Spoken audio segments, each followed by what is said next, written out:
How's it going, everyone? My name is Sinikle, and welcome back to Higurashi, When They Cry. So, real quick, if you want to get caught up to this video here by watching all the previous videos, there is a playlist link in the description box below, so go ahead and check that out before continuing on with this video here.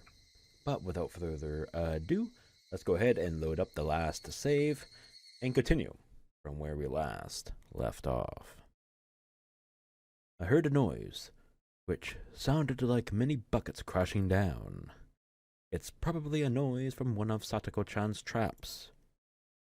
Probably. According to her trap map, anyone going near the wire-tapping shack will set off a trap that makes a loud noise. That must have been it just now. Oh shit, they're just going right for it, huh? Alright. I scouted around the shack last night before the girls left.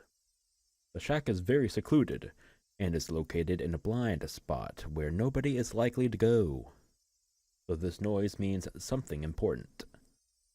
It means they have started their observation of Rika-chan. I can't let them notice the girls aren't home.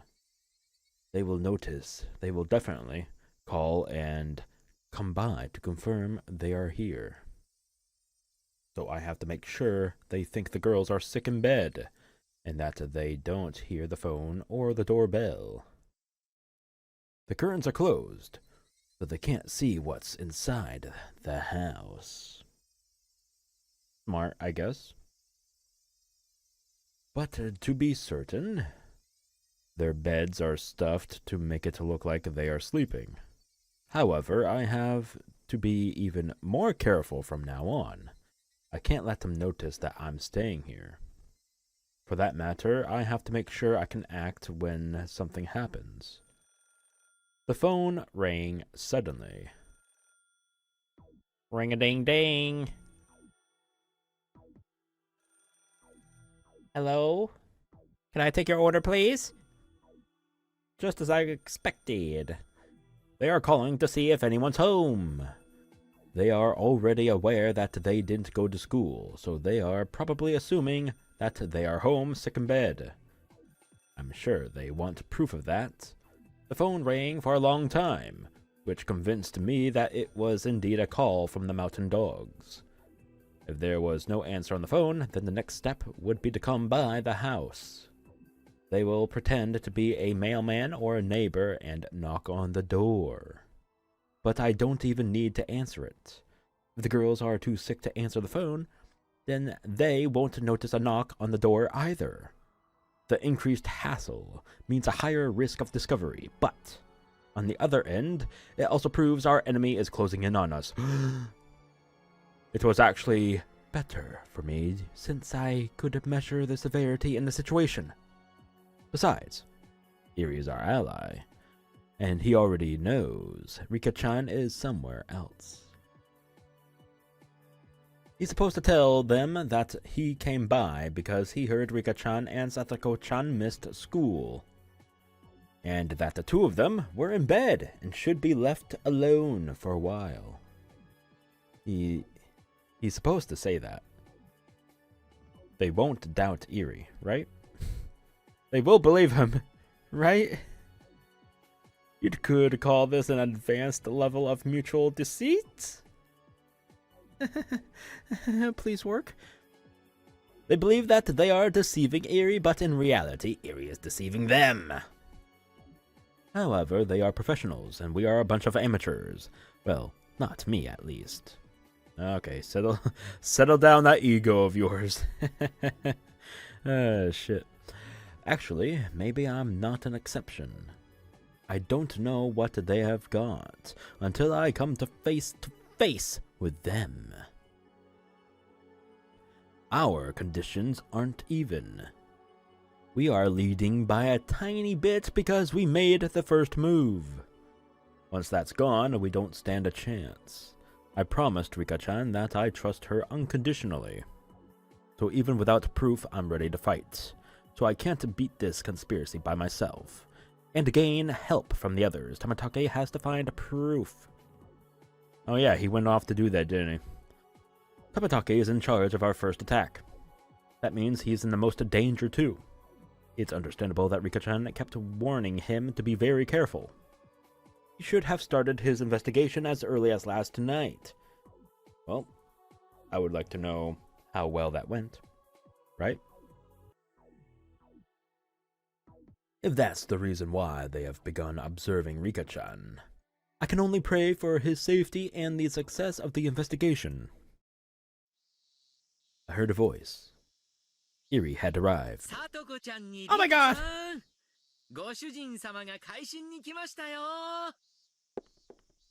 I heard footsteps coming up the stairs and a quiet knock. I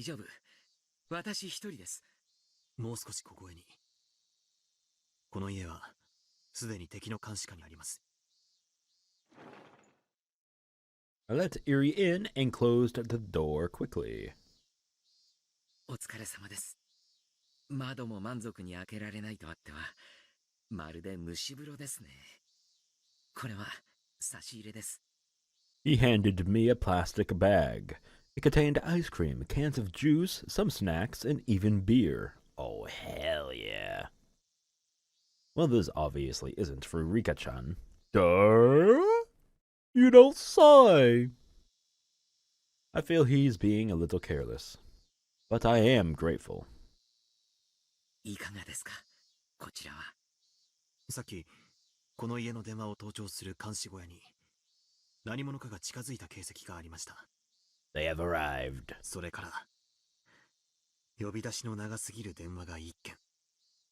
おそらく、学校を欠席したことを知り、在宅確認のために電話してきたのでしょう。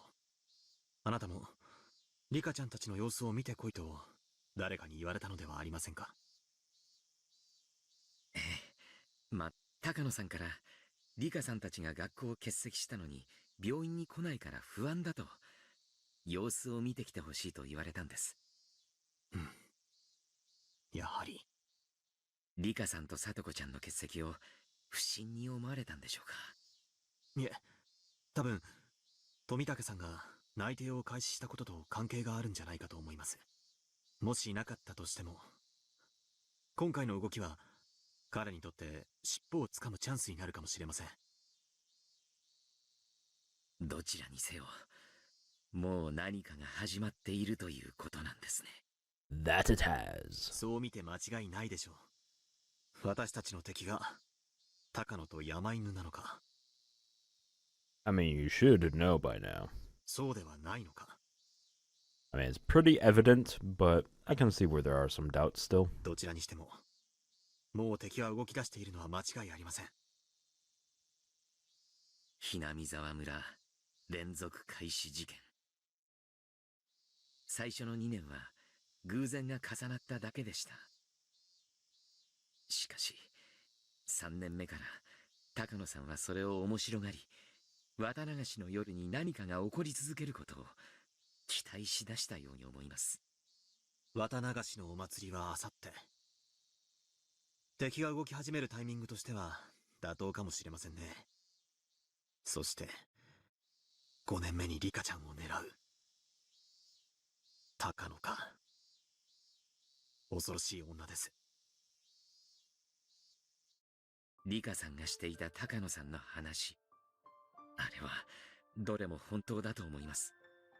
今日初めて知ったんですが、彼女はhinamizawa症候群の第一発見者、高野先生の養女だったんです。同じ高野ですね。うん。彼女にとってhinamizawa症候群の研究を受け継ぐことは尊敬する祖父との絆だったんです。その研究が打ち切られることが確定した。それは彼女にとって祖父を冒涜するものなんです。すべてリカちゃんの言っていた通りということですね。はい。それと高野さんがこんなことも言っていました。3年で打ち切られることが決まっている研究を寿命が幾ばくもない眠ったままの患者に例えるんです。そしてその生命維持装置のスイッチを切るならば、それは残された家族の権利だというようなことを。どうせ打ち切られる研究ならば、それに幕を下ろすのは、高野先生の遺族、高野美代だけと。はい。そういう意味で言ったものと思います。Makes sense. We are gathering the circumstantial evidence we need. Takano is, in fact, our enemy. Yuri had been reluctant to accept it yesterday, but now he believes what Rika-chan said is true. あとは富武さんに、高野さんが企んでいる何らかの証拠を掴んでもらうだけです。そしたら、関係者を一斉に拘束するための鎮圧部隊を呼び寄せるそうです。高野は、山犬なる特殊部隊を配下に持ちます。それを鎮圧できるような？はい。私も名前しか知らないのですが、番犬という部隊がいるそうで、本当の非常事態が起こった時、武力で強襲する戦闘部隊だとか。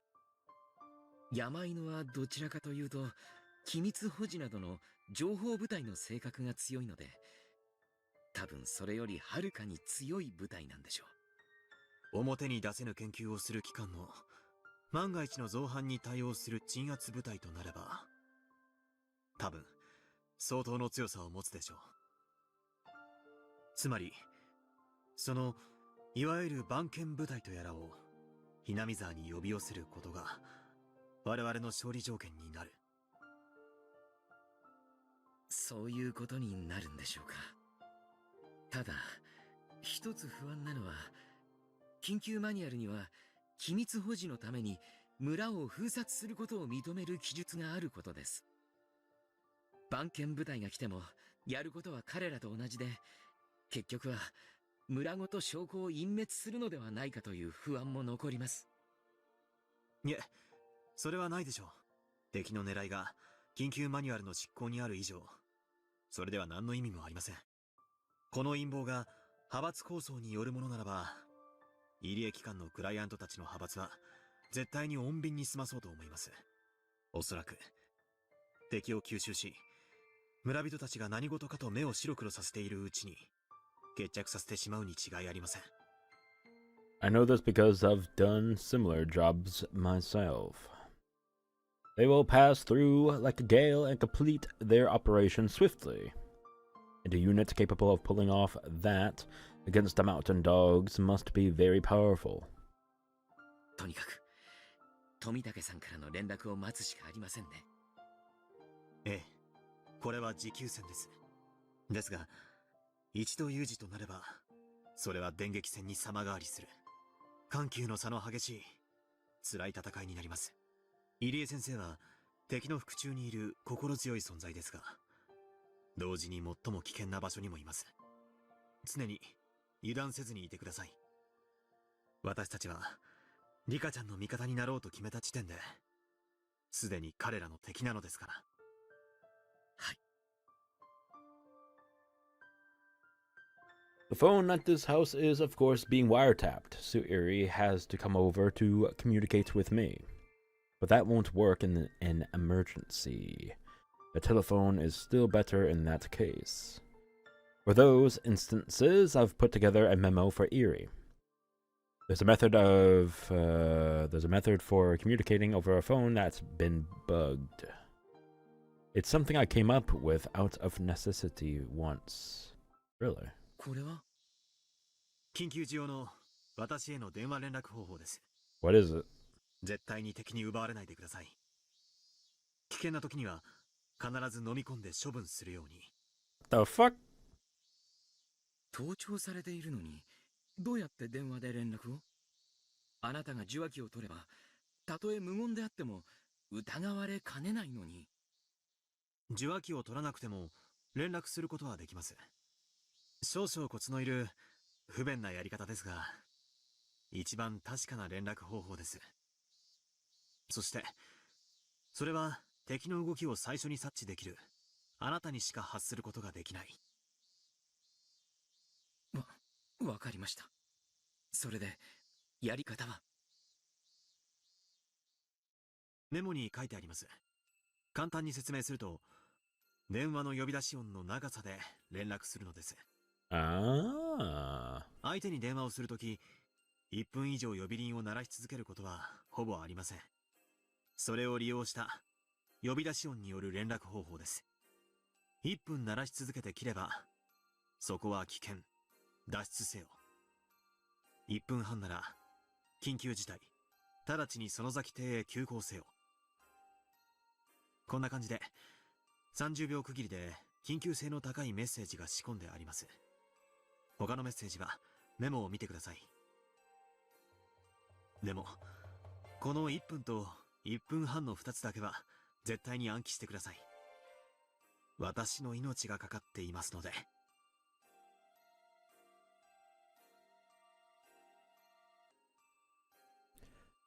The message that lets me know my life is in danger is the shorter call. But if it's too short, I'll get it confused with regular phone calls. That's why to signal me, he's supposed to hang up the phone within 3 seconds first, then place the emergency call. That sounds a little confusing. That sounds a little confusing to me, but I'm pretty sure y'all get it, right? The reason why I used such a large difference of time is to make sure there's no misunderstanding. The tones the caller hears and the rings the receiver sends out are a little different. I don't want that little difference to change the message, which is why they had to be 30 seconds apart. まず短く1回鳴らし、1分なら逃げろ。1分半なら、リカさんたちのところへ迎え。はい、覚えました。少々面倒と思いますが、あくまでも緊急事態用ですので、くれぐれもよろしくお願いいたします。ええ、わかりました。危険な時の連絡は任せてください。最後に、もう一つだけ暗記してください。とても嫌な暗号ですが、これも忘れないでください。この連絡に限り、短い1回は不要です。連絡方法は、3分以上呼び出し音を鳴らし続けること。電話をかけたまま受話器を外し、そのまま放置するのがいいでしょう。その暗号の意味は？連絡員に緊急事態。以後、連絡不能。それは、私の身に危険が及んだ時、という意味もあるんですね。はい。緊急時には、この家へ電話し、そのまま受話器を外し、安全な場所に身を隠してください。ただ、自らの危機を図るのは、とても難しいことです。まだ大丈夫。多分大丈夫。などと思っているうちに、連絡の機会さえ逃してしまいかねません。少しでも嫌な予感がしたら、緊急時と判断していいでしょう。陰謀の度合いから考えて、敵は私たちを生かしはしません。くれぐれもご用心を。わかりました。その場合、あなたはどうするんですか？その際は、状況によりますが、私もここを脱出します。あなたに危機が迫る以上、リカちゃんの身にも危険が迫っている可能性が高いですから、私はその先邸を目指し、リカちゃんたちとの合流を目指します。あくまでもこれは、最悪の事態です。このような事態に陥ると決まったわけではありませんので、緊張することはありません。どうか、気を楽に持たれてください。ですが、油断せずに、ですね。そうです。Eri nodded deeply. It's almost time. Something is about to happen. Okay, it ends right there. Well, shit. Alright. Right at the 20 minutes. Wow. I don't think I'm gonna end it right there. I'll continue a little bit longer to make it like, I don't know, 30 minutes? Right? That's a good episode length, right? 質問のある人いる？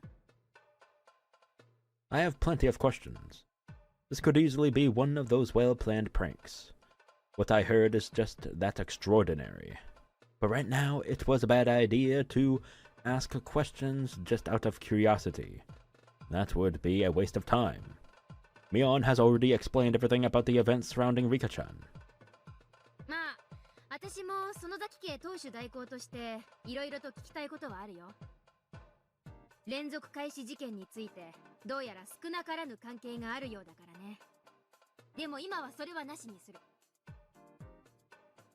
しかし、うちに避難してきたのはいい判断だね。うちの地下なら核戦争だってしのげるよ。電気もある、電話もある。もちろん食料だってあるしね。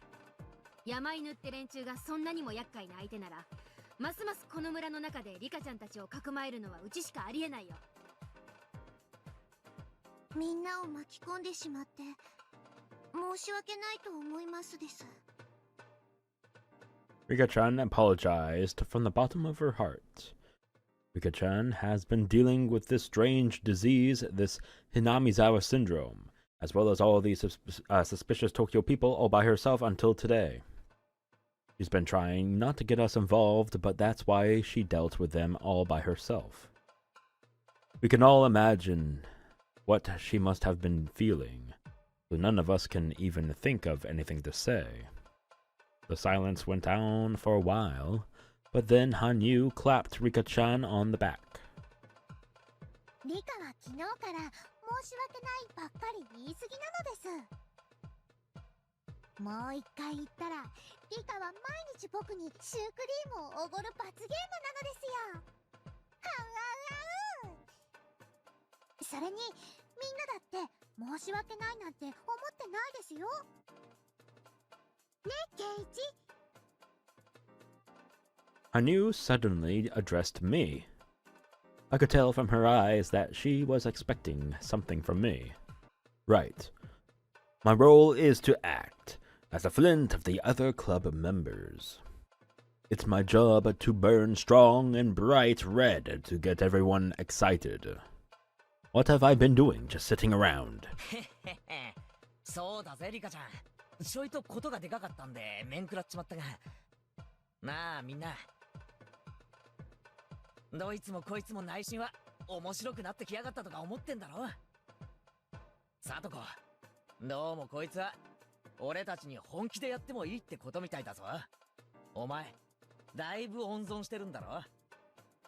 シャレじゃ済まない秘蔵のトラップをだいぶ隠し持ってるんだろ。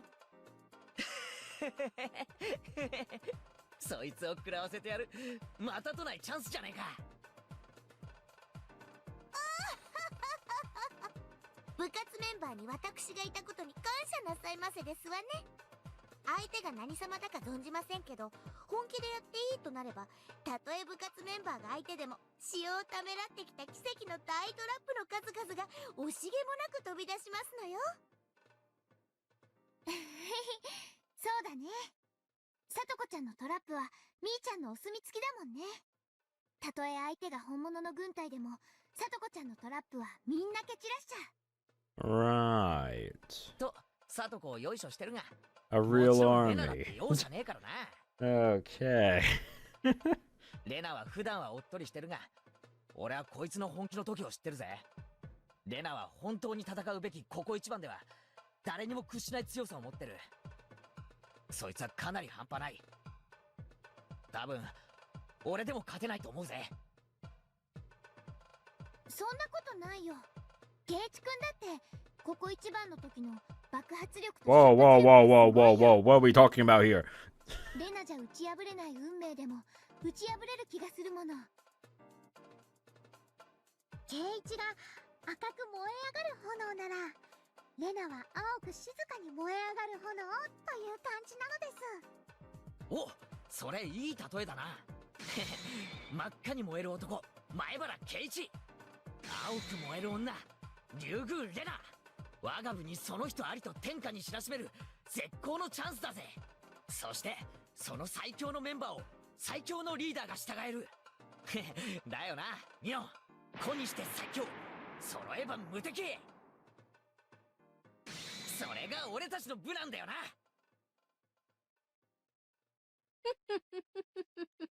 いやはや、不謹慎だと思って黙ってたけど、おじさんさ、本当はこう思ってたのさ。こいつは最高に面白くなってきたってね。今は感謝してるよ、リカちゃん。これだけの獲物をよくぞ知らせてくれた。このひなみ沢で我が部に挨拶なしで上等を決めてくれようとはね。きっちりけじめを取らせてもらうよ。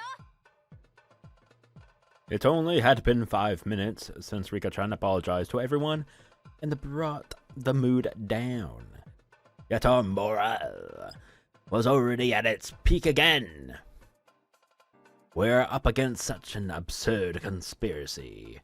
But if we are together, I think we can defeat it. This is the best feeling ever. Hanyū is the one who started all of this. She's quite the promising newcomer. She knew exactly whom amongst us was to get motivated first. No. Moreover, while even our senior members were hesitant about taking on such a huge opponent somewhere in their hearts, she alone remained unflinching and raised our spirits. She is likely to grow even more formidable in the future. ありがとうみんな。信じてくれてありがとう。信じてくれるとずっと言ってますし、信じて当然。Believe! 信じないやつなら仲間じゃないのです。だからお礼なんていらないのですよ、リカ。ああ、そうだな。羽生の言う通りだ。お前、いい根性してるぞ。気に入った。I rubbed Hanyū's head. She laughed as if I was tickling her. さて、そうとなりゃ作戦会議だ。状況をもう一度整理しよう。まず、リカちゃんとサトコは病気欠席のふりをしてしばらくここに身を隠す。これは万が一に備えてだね。まさかここに二人が隠れてるなんて誰も知らないよ。留守番をしてくれてる赤坂って人に感謝だね。でもよかったね。5年も昔にした約束を覚えてて助けに来てくれるなんて本当に素敵な人だね。 So fucking cool. ちょっと羨ましいかも。私の好みじゃありませんけど、リカにはちょっと嫉妬しましたよ。赤坂は別にそういうわけではないのです。しかも、東京の警視庁の公安部の人で、それも秘密部門所属なんだろ。すげえ頼もしい人だよな。秘密部門ってのが痺れるぜ。赤坂はきっととても強いと思いますです。とても頼もしいのですよ。ただ、赤坂さんの役割はどちらかというと緊急時の防御役。むしろ重要なのは相手の尻尾をつかむ大任を帯びてる富武さんだよ。彼こそが真の攻撃役。しかも敵を鎮圧できる番犬部隊を呼ぶことができるのは富武さんだけ。つまり富武さんこそがこの戦いに勝利できるキーマンってことなんだよ。下手くそカメラマンの富武のおじさまが私たちの命運を握っている超重要人物とは不思議な感じ。 Oh my god, how rude. Everyone teased her by saying they are going to tell Tamatake she called him that. I would do that too.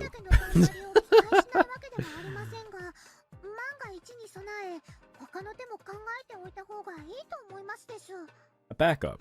Exactly. でも羽生、富武に頼る以外に何か打てる手などあるの？いや、羽生の言うのも一理あるよ。何しろ敵から見ても富武さんはキーマン。自分たちを内定していると気づいたら暗殺することだってあるかもしれない。何しろここは彼にとって敵地も同然なんだからね。富武さんだけに頼りきらず、私たちに打てる手を探すのも大切だと思うよ。そうですわよ。トラップだってたった一つで綺麗に決めるのは難しいですもの。いくつも仕掛けてあらゆる可能性に対処して初めて完璧になるんですのよ。そうだね。攻撃の手を一つに限る必要なんてない。富武さんとは違う形で他の攻撃ができないか探してみるといいんじゃないかな。でも東京についてわからない私たちがどんな手を。富武さんの重要性の一つが番犬部隊を呼び寄せることだってんなら、俺たちにも彼らに連絡する方法を教えてもらいたいよな。そうすれば万が一富武さんが敵にやられても俺たちは勝利条件を失わずに済む。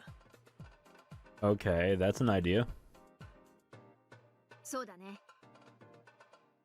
富武さんの最大の価値はそこにあるからね。同時にそこがこちらのアキレス腱でもある。事情を話して富武さんに彼らとの連絡の取り方を教えてもらおう。ただ問題なのは富武さん自身が市内に身を隠しちゃってて、こっちから連絡を取る方法がないって点なんだよね。でもいい手だと思いますです。富武と次に連絡を取ることができたら番犬への連絡の仕方を聞きましょうです。